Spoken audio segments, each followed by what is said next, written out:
Protams, automašīna kopumā nav ieguldījums, automašīna ir jauna izdevuma. Tas ir gan jauns, gan vecas mašīnas gadījumā.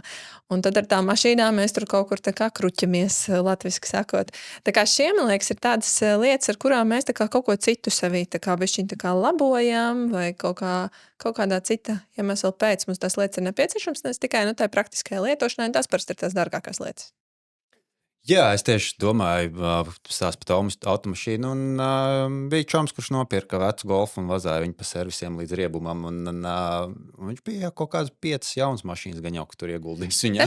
Tas ir ļoti interesanti. Tur ir, mēs nevaram šodien sanāks par to parunāt, bet mums galvā mēs kopām finanšu lēmumus kā tādus nepieņemam kā Excel tabulas. Bieži vien mums ir dažādi psiholoģiski momenti, kas mums galvā tā kā nostrādā. Viens no tiem ir, ka mums ir ļoti grūti atteikties no lietām, kas mums pieder. Mēs esam īpaši, kur mēs jau kaut ko esam ieguldījuši. Ja tu vienreiz salabo to mašīnu, tev liekas, pļāviens, es jau 400 eiro tikko samaksāju par remontu, tad tie 500, un tad jau es esmu 900, un ja es esmu 900 ielicis tajā mašīnā, tad man vēl jānomaina tas viņai.